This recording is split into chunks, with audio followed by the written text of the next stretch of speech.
FM, the voice that echoes through every home, every heart.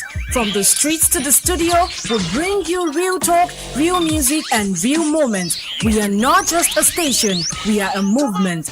High Power 102.7 FM, the pride of the people.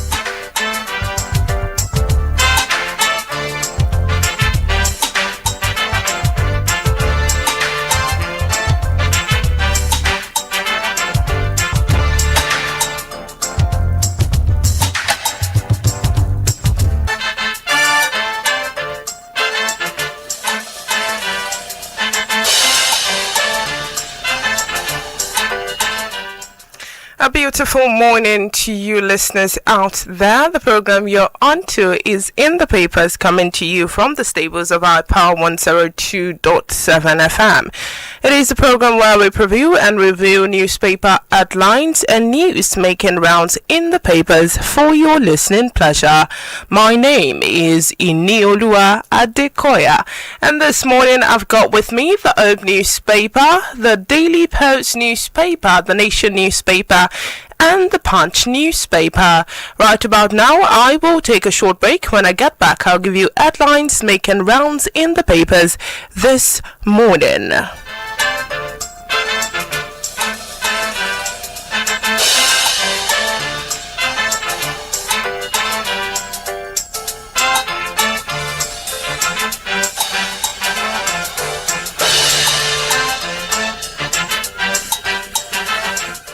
Yes, glad you're still there. The program, like I said earlier, is In the Papers, coming to you from the stables of our Power 102.7 FM.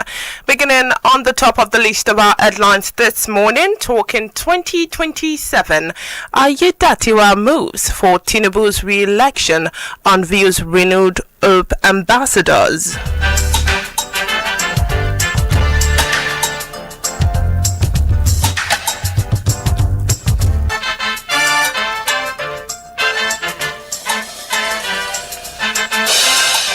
Yes, still on the Old newspaper, talking alleged coup. Co-suspects deceived me, presidential villa worker says.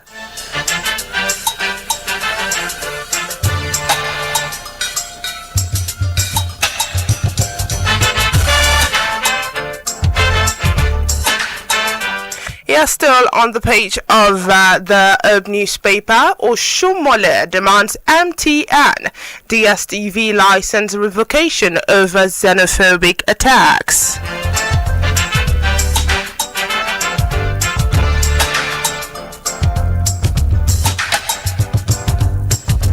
Yes, still taking headlines from the pages of the Herb newspaper. Jonathan Yaradua calls him a gentleman president on 16th anniversary.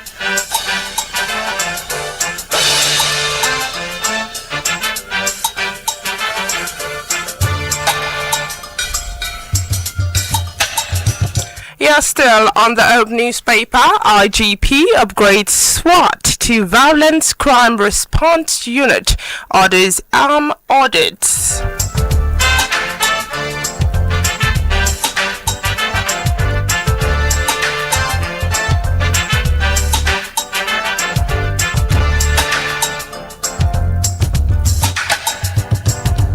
Yes, and now quickly I take a flight to the Daily Post newspaper. INEC urges stronger collaboration with security agencies in Ondo State.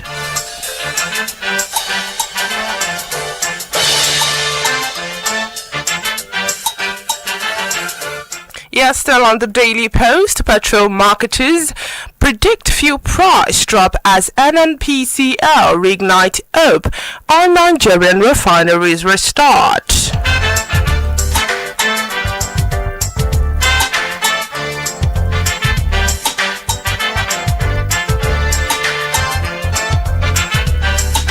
Yes, still on the Daily Post newspaper, talking Ogidi killings. Every life sacred must be protected, says Akpabio.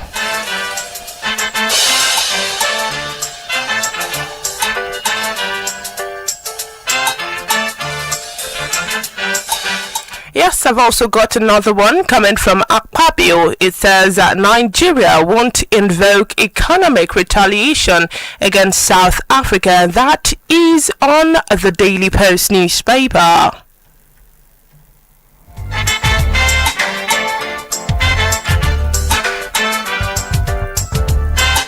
Yes, still on the Daily Post newspaper, ICPC opposes fresh bail application by El Rufai as court adjourns hearing.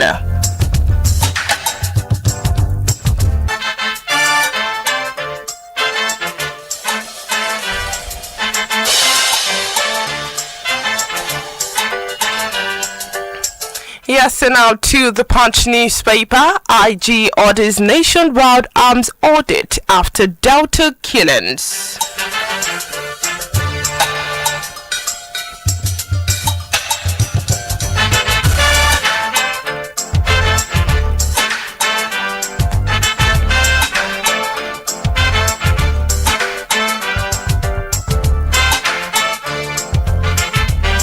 Yes, still on the Punch newspaper, INEC reopens nationwide voters registration on Monday.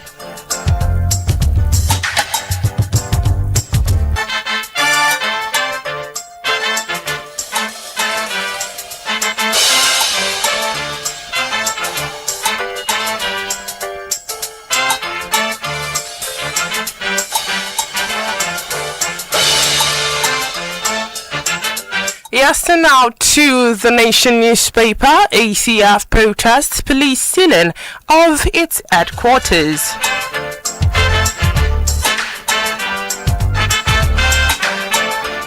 Yes, and finally, taking headlines from the Nation newspaper, women in unique positions to influence change, says First Lady.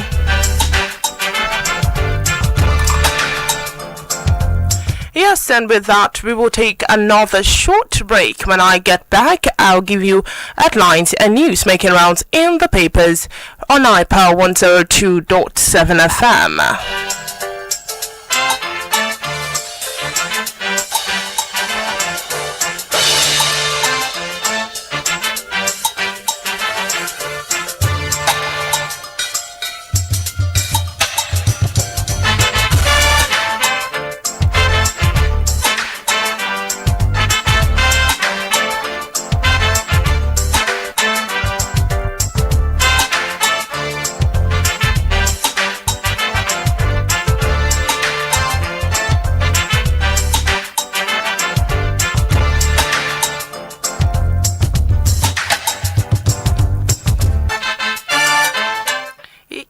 Yes, glad to have you back. Like I said earlier, the program you're onto is in the papers, coming to you from the stables of our Power 102.7 FM. And now to the front page of the Old newspaper, talking 2027.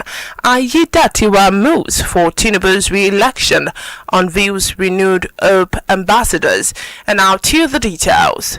Governor of Ondo State, Honorable Lucky Ayedatiwa, has formally inaugurated the renewed Hope ambassadors, describing the initiative as a structured grassroots mobilization architecture. The governor stated, and I quote, "It is designed to drive coordinated political engagement across the state for the re-election of President Bola Tinubu." The inauguration held at the Gani Fawami Arcade Ground, Akura, was, according to the governor, not a ceremonial unveiling, but the activation of a moment of conviction, organization, and discipline mobilization, signifying what he termed a shift from visions to structure and from intent to coordinated action. Aiyedatiwa said the platform constitutes the grassroots engine room of broader national political resolve.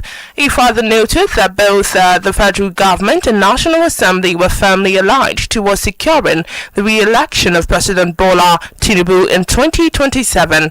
He explained that participants were being positioned as frontline representatives of the national drive, stressing that the platform is operational rather than symbolic and designed to disseminate a message of reform, continuity and progress across all local government areas, wards, communities and households in Ondo State.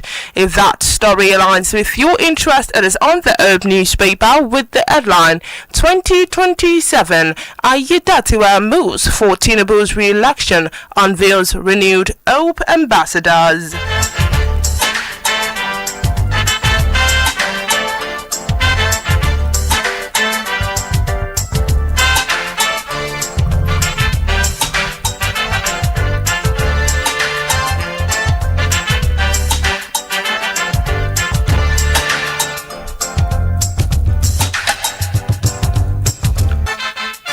Yes, still on the page of the newspaper, talking alleged coup. Co-suspect deceived me, presidential villa worker says. And now to the details. One of the defendants in the ongoing trial of 6 individuals allegedly involved in a plot to overthrow the administration of President Bola Ahmed Tinubu, Zekari Umaru, has said he was deceived by co-suspect. Umaru, a Julius Berger Nigerian PLC employee in the Maintenance Department, Presidential Villa, Abuja, disclosed this in a video evidence played during the continuation of the trial at the Federal High Court, Abuja, presided over by Justice Joyce Abdulmalik. The news agency of Nigeria NAN reports that Umaru is the 4th defendant in the alleged treasonable charge. In a video recording of his extrajudicial statement, Umaru narrated how his contacts with individuals later identified as key figures in the case began on May 2025 through the 3rd defendant, Inspector Ahmed Ibrahim, also attached to the presidential clinic.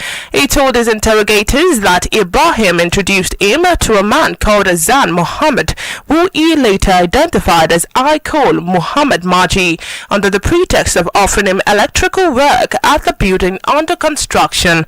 Umaru said that initially he took Maji for a civilian businessman after receiving money transfers bearing his name, recounting multiple instances where he received money from Maji, sometimes in the presence of Ibrahim. The 4th defendant also described several visits by Maji and another associate, Usman, who he later discovered to be military personnel. If that story aligns with your interest, it is on the Herb newspaper with the headline, alleged coup, co-suspects deceived me, presidential villa worker says.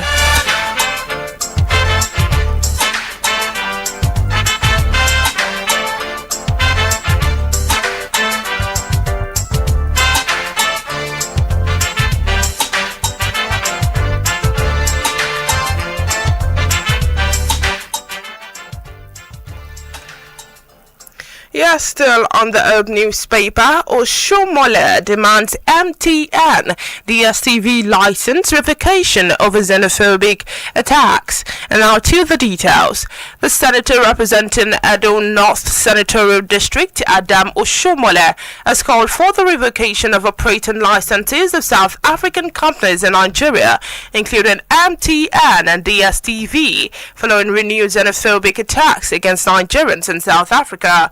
The call came as the House of Representatives condemned the latest wave of attacks and urged the federal government to take immediate diplomatic and protective measures. Speaking during plenary, the lawmakers said Nigerians must respond firmly to protect its citizens, citing the principle of reciprocity in international relations. He further stated, and I quote, "I don't want this Senate to be shedding tears of sympathizing with those who have died. We did not come here to shed tears. If you hit me, I'll hit you. I think it's appropriate in diplomacy. It is an economic struggle. Oshiomhole proposed that Nigeria should nationalize MTN and withdraw its operating license, arguing that the company remits significant revenue out of our country while Nigerians face hostility abroad. He further stated, and I quote, the Senate should adopt a position that MTN, a South African company that takes millions of dollars out of Nigeria every day, should be nationalized and its license withdrawn. According to him, such a move would create opportunities for local firms and serve as a strong response to what he described as economic and social targeting of Nigerians in South Africa. If that story aligns with your interest, it is on the pages of the newspaper with the headline, Oshiomhole demands MTN DSTV license revocation over xenophobic attacks.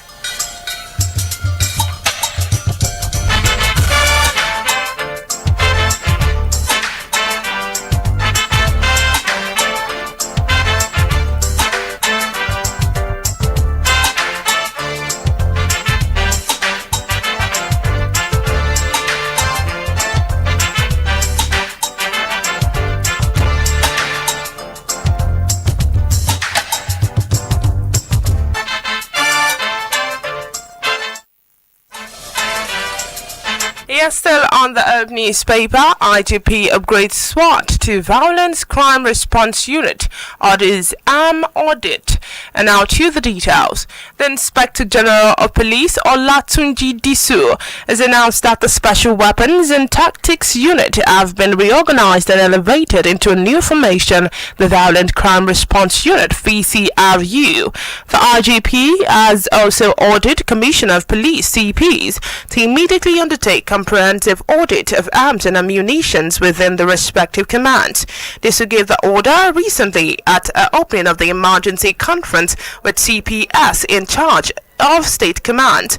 He further stated that the audit must be thorough, transparent and properly documented with detailed report forwarded to the force headquarters. According to him, the objective is to strengthen accountability, identify existing gaps and provide accurate assessment of operational need of the force.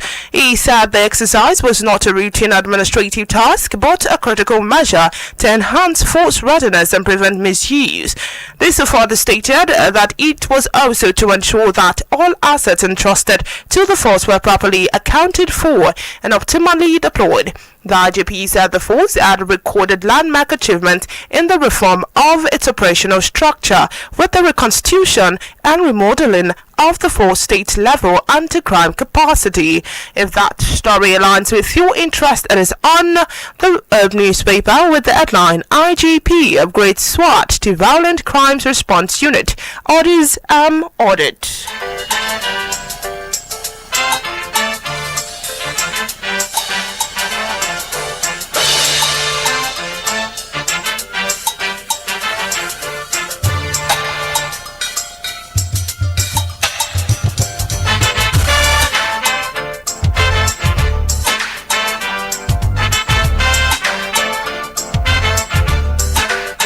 Yes, still on the newspaper, Jonathan Yaradua calls him gentleman president on 16th anniversary. And now to the details. Former President Goodluck Jonathan has paid tribute to late President Umaru Musa Yaradua on the 16th anniversary of his death, describing him as a servant leader fondly remembered as a gentleman president. In a statement posted recently, Jonathan reflected on his time as Vice President under Yaradua, noting that the late leader was a man of humility, integrity and strong commitment to justice. The statement reads, and I quote, "Today marks 16 years since our nation lost a dear hero, an icon of integrity, a selfless patriot, and a man I was privileged to call not just my boss, but my brother and worthy partner in service." Jonathan said the administration was driven the administration was driven by shared vision of building an inclusive and just nation rooted in the rule of law and democratic ideals. If that story aligns with your interest, it is on the Old newspaper with the headline, Jonathan Inioluwa calls him gentleman president on 16th anniversary.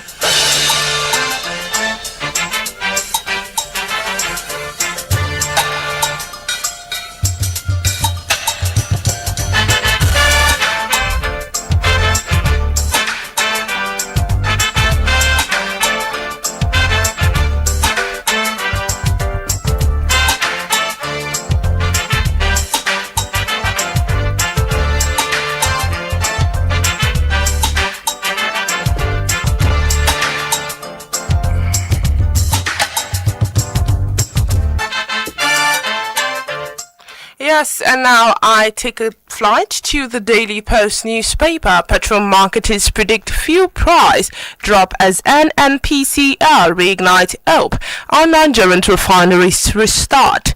And now to the details. Petroleum products marketers and retailers have hinted a possible fresh petrol price drop as Nigerian National Petroleum Company Limited (NNPCL) partners with Chinese firms to restart Port Harcourt and Warri refineries. Recent reports that after a long wait, NNPCL on the 30th of April 2026 signed a memorandum of understanding at the Sangjiang Chemical Company and Shenzhen Fuzhou Industrial Park Operations and Management Co. Limited to support the completion of Port Harcourt and Warri refineries. Recall that in May last year, the Port Harcourt refinery was shut down for scheduled maintenance. Since then, the state-owned refinery, together with Warri and Kaduna, has remained closed despite gulping around $18 billion and $25 billion on rehabilitation for the last 2 decades. Dangote Refinery, a private-owned plant in Lagos, became the lifeline. While debate on sustainability of the Nigerian refineries has remained critical, the Bayo Ojulari-led NNPCL recent move with Chinese firms leaves more expectations in the minds of stakeholders and Nigerians. This becomes more important as the over 2 months Middle East crisis leaves Nigerians and global economies in the precarious state.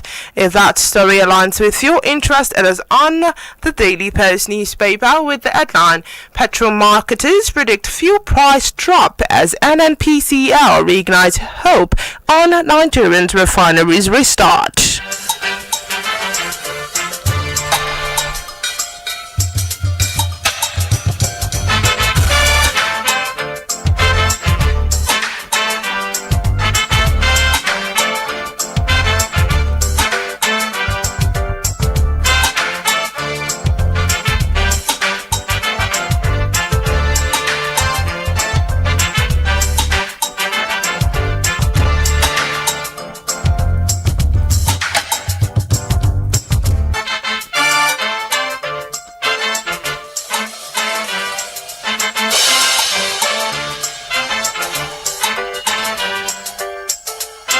Yes, still on the Daily Post newspaper, talking Ogidi killings. Every life sacred must be protected, says Akpabio. And now to the details. President of the Senate, Godswill Akpabio, has called for justice and strengthening of the national accountability following the alleged extrajudicial killing of a 28-year-old Mene Ogidi. Addressing lawmakers on the brutal murder, Akpabio would describe the incident as a matter that strikes as the moral fabric of our nation and said it demanded urgent attention from both the legislature and security authorities. He further stated, and I quote, "Before we proceed with business, I consider it necessary to address the tragic extrajudicial killing of citizen Mele Ogidi, just a 28-year-old. Ogidi, an indigene of Ujevu in Udu local government area, was reportedly shot dead on the 26th of April 2026 in circumstances that have triggered expressed public outrage and renewed concern over alleged police brutality and misuse of force. On behalf of the Senate and National Assembly, Akpabio extended condolences to the bereaved family, the Ujewu community, and Nigerians affected by the incident. If that story aligns with your interest, it is on the pages of the Daily Post newspaper with the headline, Ogidi killings, every life sacred must be protected, says Akpabio.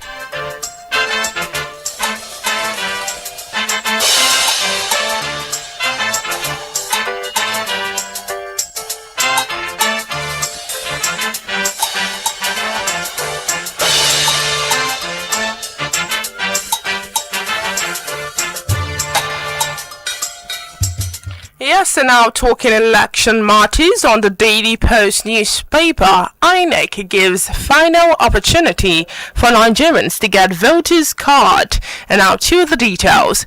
The Independent National Electoral Commission, INEC, has declared the commencement of the third phase of the Continuous Voters Registration CVR exercise. A statement issued by Mohammed Kudu Aruna, Chairman of Information and Voters Education Committee, informed the public that the ongoing nationwide CVR initiative will commence from its third to final phase on Monday, the 11th of May 2026. The second phase of the initiative was altered on the 17th of April 2026 to enable the Commission to clean up the register following its publication of claims and objection by registrants. The statement indicated the third phase of the CVR commencing on the 11th of May 2026 will be concluded on Friday, the 10th of July 2026. During the time frame, eligible citizens who have reached the age of 18, as well as those who were unable to register the previous phases, are encouraged to take advantage of this opportunity to register. It further stated that registered voters wishing to transfer their registration, replace lost or damaged permanent voters card (PVCs) or amend their biodata should utilize the Commission's dedicated online portal or visit INEC state and local government area offices across the nation. If that story aligns with your interest, it is on the Daily Post newspaper with the headline, 2027 INEC gives final opportunity for Nigerians to get voters' card.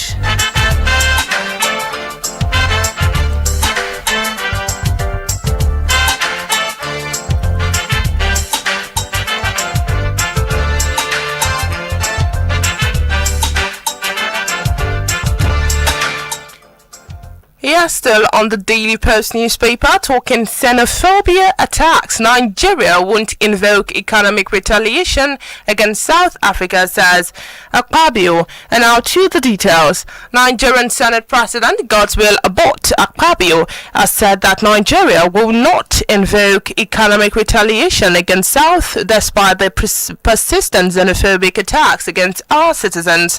Rather, he said diplomatic engagement in resolving the crisis would be the best option in the best interest of the two countries. Specifically, the Senate President noted that economic retaliation against businesses would not be preferred course of action.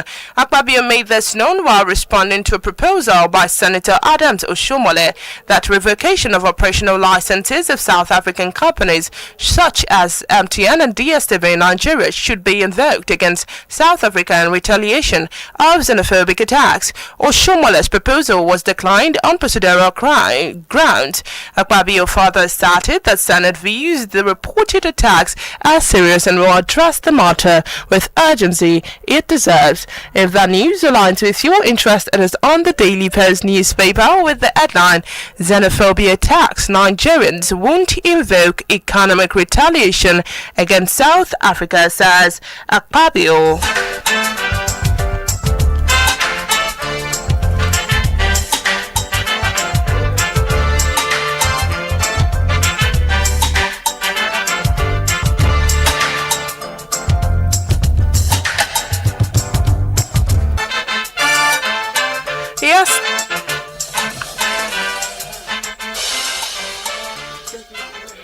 Yes, still on the Daily Post newspaper, ICPC opposes fresh bail application by El-Rufai as court adjourns hearing.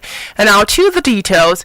The Independent Corrupt Practices and Other Related Offences Commission, ICPC, has filed a counter affidavit in opposition to a fresh bail application filed by the former governor of Kaduna State, Malam Nasir El-Rufai, in an ongoing case before the Kaduna State High Court.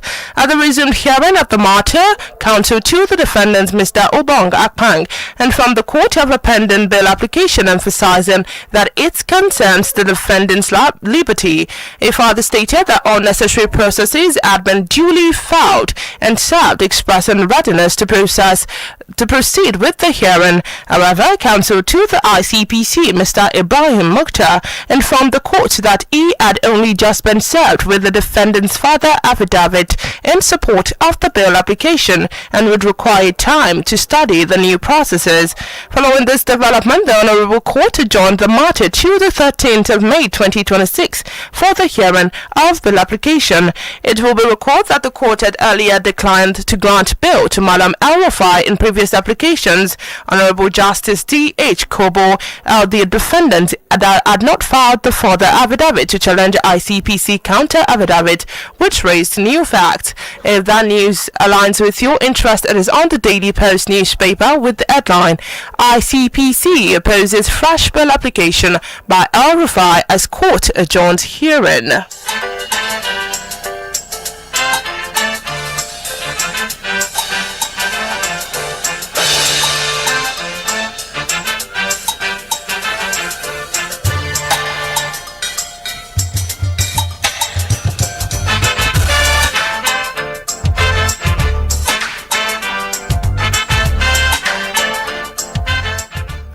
Yes, and with that last headline, we've come to the wrap on today's edition of In the Papers on iPower 102.7 FM. I hope this review has kept you informed of news making rounds in the papers this morning. Until next time, my name remains Inioluwa Adekoya. My name remains Inioluwa Adekoya. Many thanks for listening and a beautiful morning to you once again.